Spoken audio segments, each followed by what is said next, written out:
What's going on, everybody? I'm back to bring you another coaching video, and today I'd like you to meet Trace. Now, he contacted me and wanted me to review his game just like how I had done with Andrew and my previous videos. So, I will be assessing his skill level based on the APA format, and I'll be giving my opinion at the end of what I think his skill level might be. Now, from what he's told me, he's been playing pool off and on while growing up, like most of us may have been, but he's only been practicing seriously since 2019. So maybe a little over a year.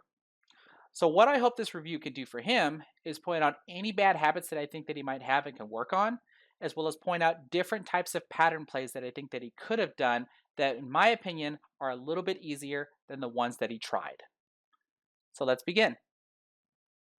Okay, Trace, let's see how this first rack can go for you.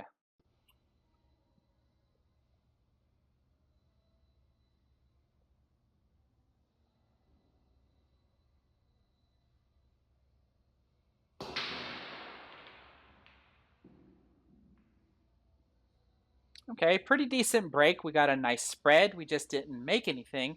It's very echoey where you're at. So where exactly is this pool table located?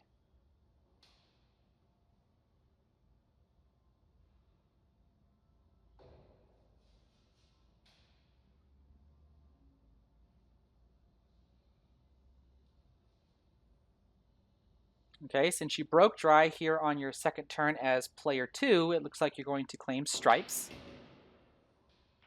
Okay, nicely done there. And I like that you got position on the 15 ball, starting with stripes, because it looks like the 15 ball is trapped with all those solids wrapped around it, but it does look like it has a path to go into the side pocket. Is that what you're going to do with it?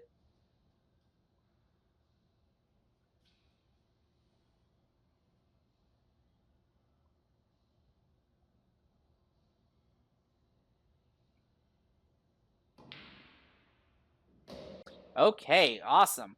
So now that all your trouble spots are gone, let's see how the rest of your cue ball execution goes with stripes.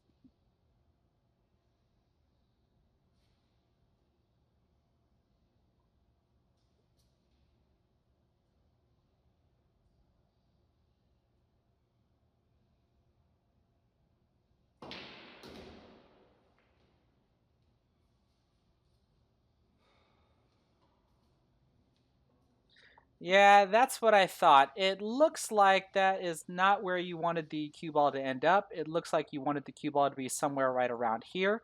That way you can attack this stripe or maybe even this stripe. But this is the beauty of 8 ball. And that's when things don't go according to plan. Hopefully you actually have another ball that you can use as a backup ball. And so it looks like this is the 13 ball and you're going to be trying to play it here into the side pocket.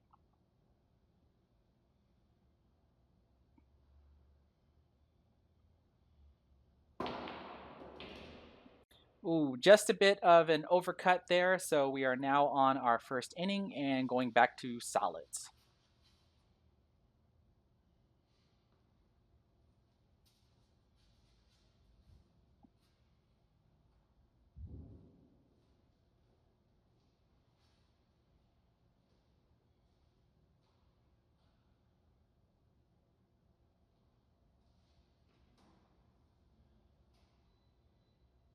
Ooh, are you ambidextrous? You can play with both your right and left hand?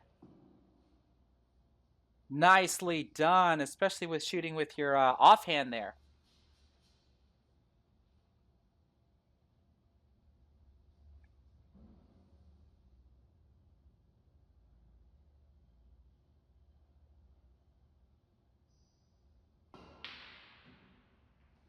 Okay, we went from overcutting a ball to now undercutting a ball. We now return back to stripes, so you're now the player two.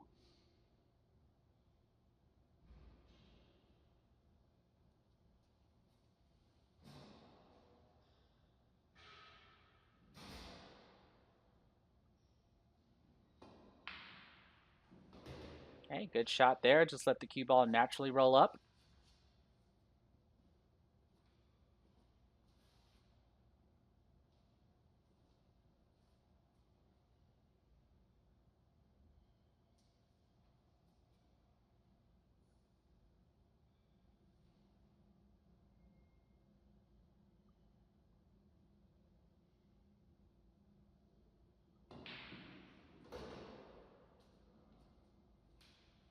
Another good shot. It looks like we have position on the 11 ball. So now I'm curious on what you're going to do with that last remaining stripe after the 11 ball.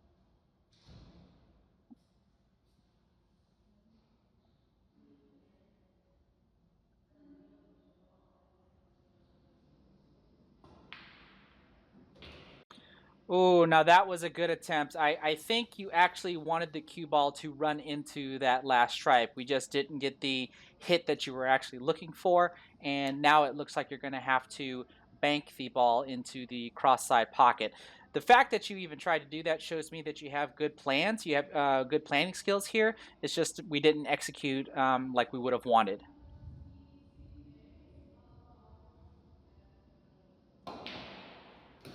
And that was a great recovery. Awesome bank shot there where we have position on the 8 ball. So can we end this rack on 1 inning?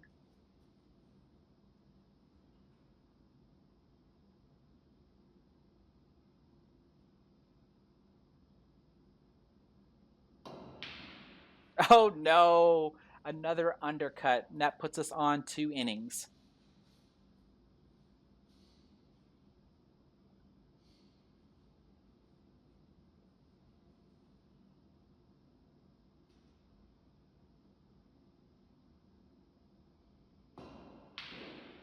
Ah, whoops. Okay, does that pretty much end it because you're going to get ball in hand? Yeah, so that was some actually really good shooting there. There are a few points that I saw, so we're going to rewind to those, and I'm going to try to offer a bit of advice. Okay, this is the first spot I wanted to comment on. This is your break. Now, you had a decent break. You ended up with a nice spread. You just didn't make a ball. But what I wanted to comment on is that I think you have some unnecessary movement during your break stroke.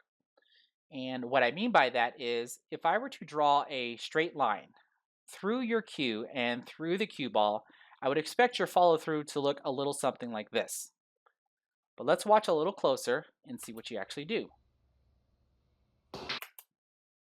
Now, do you see how your cue ends up to your right of the line that I drew?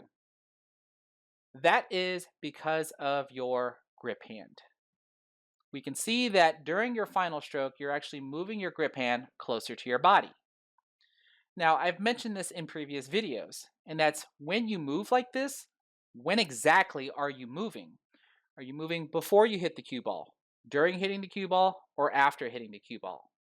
Because if you're doing it after you hit the cue ball, it's not really that big of a deal. I just think it opens up a window of opportunity to do it during hitting the cue ball or even before you hit the cue ball, which is why I usually try to suggest getting rid of it altogether.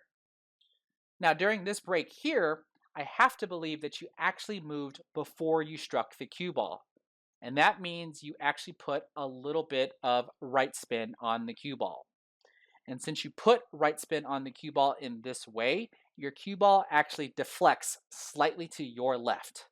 And that's actually justified because we can see how the cue ball actually rebounded a little to the left after you struck the rack. And I think your cue ball even ended up somewhere over here. So be mindful of that and try to eliminate side to side motion when you're actually doing your stroke, let alone try not to move except straight back and straight forward during your final stroke so we can get rid of this altogether and do more of a head on hit, which is, I think, what you were actually trying to do. Here is the second spot I wanted to comment on. This was during your run of stripes, and you pocketed the 9 ball into this corner pocket here. And we saw that you gestured that you wanted your cue ball to do something like this and land somewhere right about here. But instead, it went like this and landed right here. So clearly, this shows me that you just didn't put enough bottom spin on the cue ball. Now, the question becomes, well, how much did you actually need? Because you don't want to put too much bottom spin on the cue ball where you'll actually just draw the cue ball back behind and just hit your ball. But consider this. What about just getting rid of the bottom spin? Play the 9 ball the way you did into the pocket and just allow your cue ball to just roll and land somewhere right around here. Because this gives you the option of either playing this ball here, which I think is the 10 ball, into the side pocket, or you can even play the 13 ball into this pocket here. Or if you rolled a little too far, then you have the option to play the 13 ball up here. If you chose the 13 ball, that allows you to try to get position on the 10 ball, something like this, to where you'll end up shooting it into the corner like this. Either way, this requires less movement on the cue ball, which is easier to control. We saw that when you shot the 9 ball, you hit this kind of hard and still didn't end up with the position that you were looking for. So I think in this case here, if you would have just rolled the 9 ball in and allowed the cue ball to land right here, I think you would have had more options and probably a better opportunity to finish the table in one inning rather than the two that you actually did. And this is the last spot I wanted to comment on. This was your shot on the 8 ball after you had crossed banked the 10 ball into the side pocket. Now, I'm not commenting on this because you missed. What I happened to notice during your practice strokes is that you have a very significant curve as your cue is going back and forward. So as I allow this to play, watch what I mean.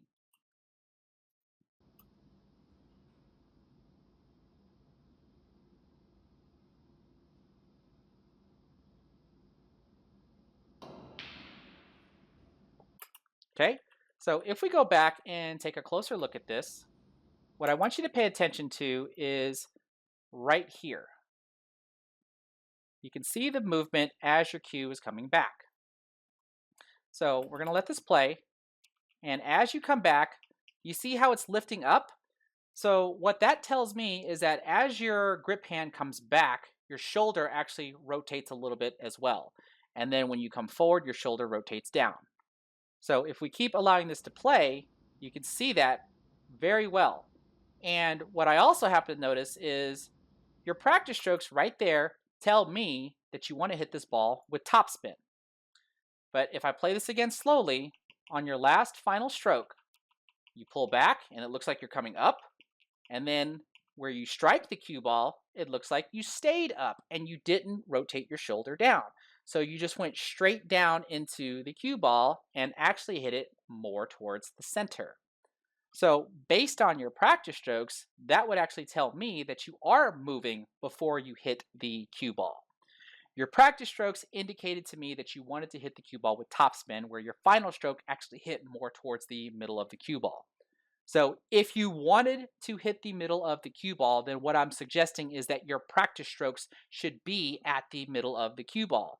If you want to put top spin on the cue ball, then your practice strokes should be at the top of the cue ball. And if you want to put bottom spin or wherever you want to hit the cue ball, then your cue should be at that spot and your practice stroke should go straight back and straight forward to the spot that you actually want to hit the cue ball at and not have this curving motion. So this is the same thing that if you take the bottle test, for example, and that if you were trying to shoot the cue through the opening of the bottle, would you actually touch the rim of the bottle? And if your cue is bellying up like this and then coming straight down, you will actually hit the rim of the bottle. So be mindful of that and try not to rotate your shoulder as you're doing your practice strokes and only create the what's called the pendulum stroke by just moving your elbow and having your grip hand move back and straight forward. So I hope this was helpful for the first rack. So let's move on over to the second rack. All right, so here we are with rack 2. Let's see how this one will go. Now with the first rack, you actually won as player 2 because you first broke dry and then player 2 claimed stripes. And then after you scratched on that solid, you had ball in hand on the 8 ball. So the victory for the first rack actually goes to player 2. So player 2 here is actually breaking.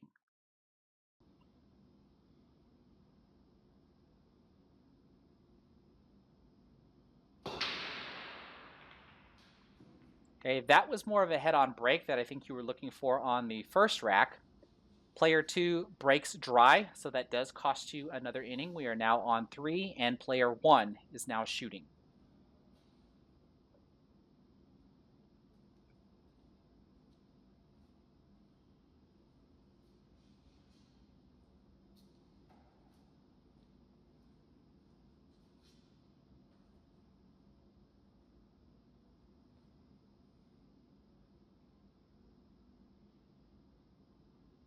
Okay, it looks like player 1's going to claim stripes. Okay, good shot. Player two is going to be solids, so whenever you miss solids, that's when an inning will go up.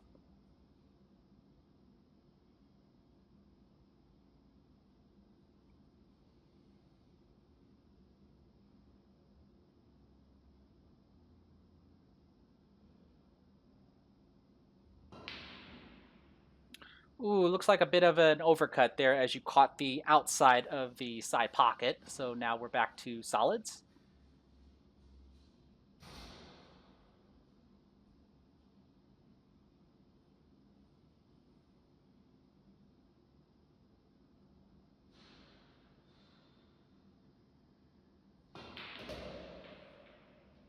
Okay, good shot. I think we got a little lucky with the billiard off of that stripe and was able to break the 9 ball away from the 7 ball.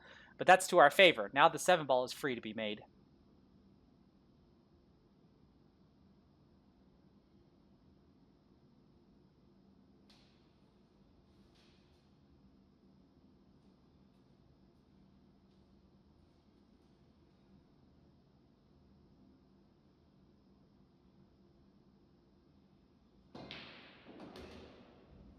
Okay, good shot. A little accidental movement on the stripe there. No big deal. And that's exactly what would happen in an APA game. You just have to move the ball back as close as you think it to its original position.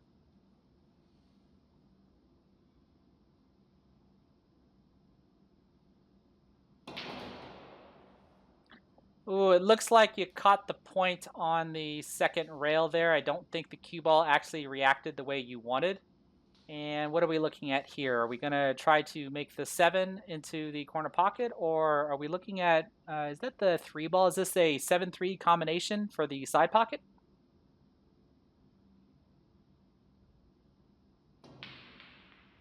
Nice, good shot.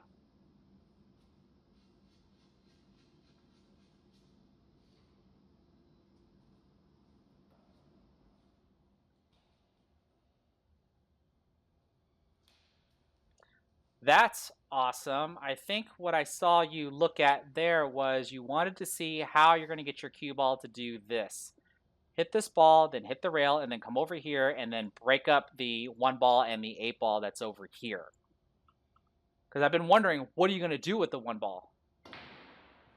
Yeah, that's exactly what you tried. We just didn't control the cue ball correctly, and we missed breaking out the 1 ball. Good try, though. I like that you actually tried to plan for that.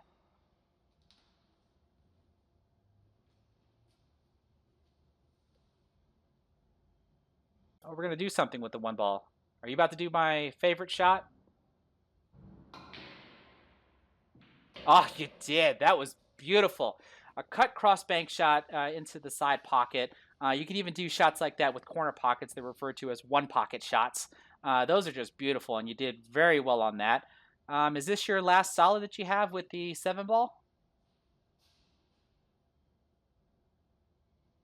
Yep, looks like you're going to try to bank it into the cross side pocket. I like that you actually measured it out as well. You didn't just get down and try to guess, so you at least have some sort of starting point.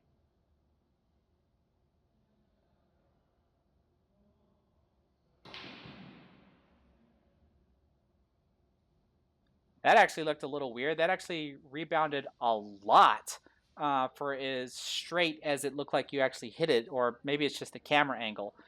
You did miss another solid, so that does put us up to 4 innings.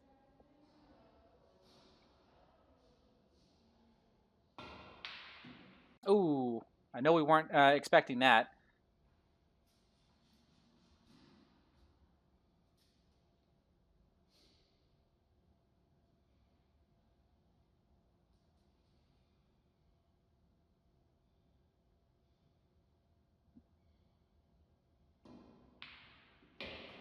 Good shot and good control having your cue ball run into that stripe like that to hold position for the 8 ball.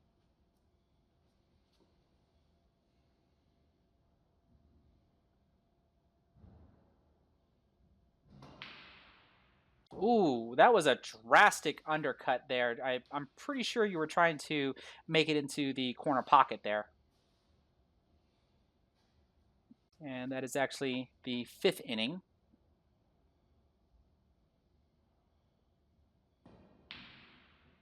Ooh, We're undercutting a lot of shots now.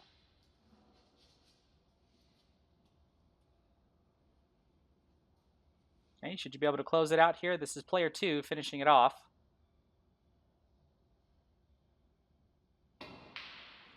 Yeah, good shot. Good shot. So we're able to finish this whole thing off in 5 innings here. So I saw a few points on this one here. So let's go back and take a look at them. So here's the first spot I wanted to comment on. This is when you shot the two ball into the corner pocket like this, and then you tried to have your cue ball go one, two, and then I'm guessing come back out. Probably that you wanted to run into the seven ball maybe, but it looks like you caught the point of the rail here and it didn't come out as much as you wanted. And you ended up with that 7-3 combination. All right, so this is what I see here. Since you tried to force the cue ball to rails, you have an angle on the two ball. So why not try to just use one rail when you, that's not a straight line, when you shoot the two ball into the corner pocket, have the cue ball hit the short rail, and then with right spin and probably a little bit of bottom spin, have the cue ball come back like this and try to get position here to where you can either shoot the seven ball or the three ball. Now, if you're successful at this position here, you're more than likely going to want to shoot the three ball into the side pocket because that's going to give you the opportunity to maybe break the five ball out. This is what I see that you could have done here. I think it requires less movement on the cue ball again. And like I stated in the previous rack, less movement on the cue ball is just easier to control. Here is the next spot I wanted to comment on. This is when you made the 7-3 combination, which was fantastic. But this is also a great angle for me to show you what I was talking about with your elbow movement and your shoulder rotation. So I'm going to draw a straight line like this so you can actually see how much your elbow moves during your practice stroke. You'll actually see a point where your elbow actually does dip below the line and then actually comes above the line. So watch what I mean.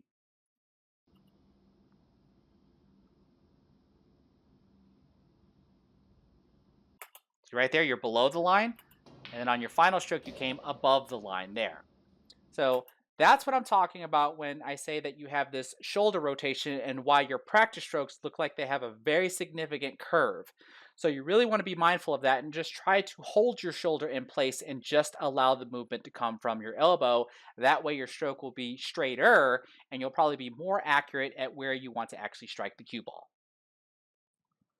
And this is the final spot that I wanted to make a comment on. This is when you were trying to cut the nine ball into the corner pocket like this, and you ended up clipping this ball here, which I think is the 12 ball, causing you to miss. Now, it's not the miss that I wanted to talk about. I just thought this was a perfect opportunity to talk about playing a safety. Now, I'm pretty sure for the purpose of this review, you had no intention of playing a safety on yourself, just like the last two players that I reviewed that were also playing by themselves. But I did get a couple of comments asking why I never mentioned playing a safety in these type of reviews. And that's why, because you don't have an opponent, and I'm pretty sure you don't have any intentions of playing a safety by yourself. But since I did get some requests about it, I figured this was a perfect spot to do so. Now, since you're the striped player on this turn, and the 7 ball is sitting here by itself, guarded by the 13 ball and by the 15 ball. A simple safety here would be to just shoot the cue ball straight into the 14 ball and have it bank off the side rail over here and put the cue ball right here. The incoming solid player would not have a direct path at their ball because that's blocked by the 13 ball. They would not be able to kick at the short rail like this because that's blocked by the 15 ball. They would only be able to kick at the side rail in an attempt to hit the 7 ball like this.